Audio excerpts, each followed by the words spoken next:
آپ کو معلوم ہے نا کہ آقا دو جہاں علیہ السلام کے زمانے میں ایک شخص تھا مسیلمہ کذاب، اس نے نبوت کا دعویٰ کر دیا تھا۔ اس نے بندے بھیجے ایک خط دے کر نبی مکرم صلی اللہ تعالیٰ علیہ وآلہ وسلم کی بارگاہ میں۔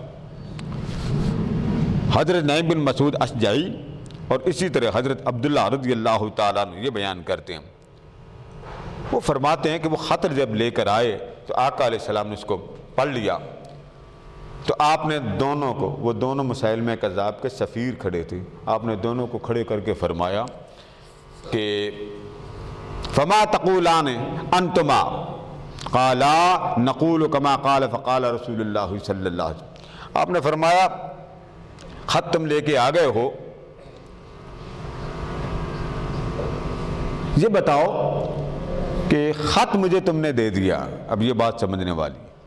اب یہ دیکھیے ہے مسیلمہ کذاب کے سفیر، مسلمانوں کے تو تھے نہیں، اور آقا دو جہاں علیہ السلام کی بارگاہ میں آ کر خط پیش کرتے ہیں حضور اکرم صلی اللہ علیہ وآلہ وسلم کو، اور آقا دو جہاں علیہ السلام خط لے کر ان سے کیا فرماتے ہیں، اچھا تم بتاؤ تمہاری رائے کیا، جو لکھا ہے وہ ٹھیک ہے یا جو کچھ میرے بارے میں اللہ نے فرمایا وہ ٹھیک ہے؟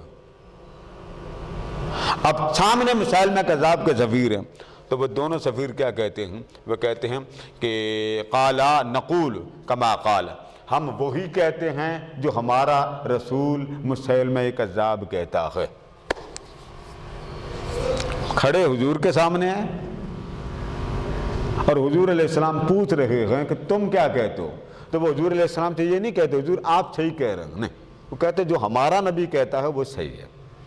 اس کے جواب میں اسی طرح اگلی روایت اگر ساتھ ملا لیں تو آقا دو جہاں علیہ السلام نے فرمایا اچھا شہدان انی رسول اللہ، کیا تم دونوں گواہی دیتے ہو کہ میں اللہ کا رسول ہوں؟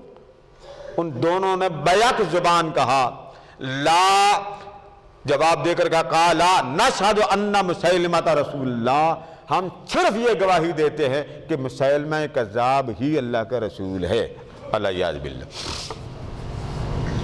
یہ بات کر کے فقال لو کنت قاتلا رسولا، اب یہاں جواب سے آقا علیہ السلام نے فرمایا اگر کسی سفیر کو اللہ کے قانون میں قتل کرنا ہوتا لضربت اعناقکما، تو میں تمہاری گردن اڑا دیتا، کیونکہ اللہ کا نظام نہیں ہے قتل کرنے کا کہ کوئی سفیر کو قتل کر دے، میں بھی تمہیں قتل نہیں کرتا۔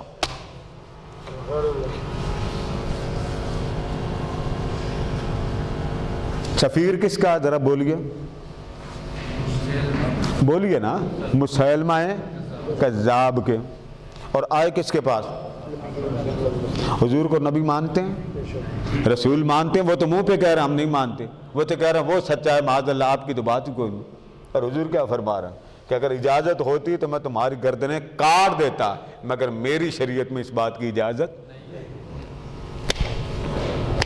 ہم معلوم نہیں یہ کہاں کی کتاب۔ اب یہ حوالہ بھی سن لیں، پھر نہ میرے پیچھے پڑ جانا۔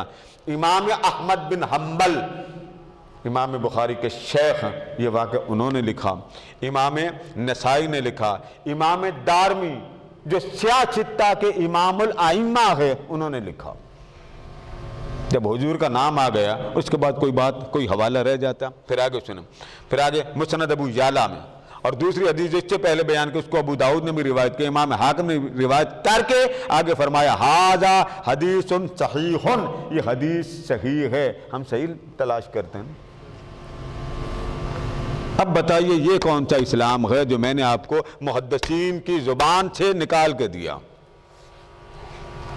اور وہ صحابی فرماتے ہیں، حضرت عبداللہ رضی اللہ تعالیٰ فرماتے ہیں کہ جب حضور نے یہ فرمایا نا کہ اگر مجھے اجازت ہوتی تو میں سفیروں کے سر قلم کر دیتا، مگر مجھے اجازت نہیں، کیونکہ میرے دین میں اس کام کی کوئی اجازت نہیں ہے۔ سفیر ہوتا ہے، وہ معاملے کا کام کرتا ہے، رابطے کا کام کرتا ہے۔ تو وہ ابھی فرماتے ہیں قال فجرت سنت اللہ یقتل الرسول، سنت مصطفیٰ جاری ہو گئی کہ سفیر کو قتل نہیں کیا جائے گا۔ یہ اسلام ہے۔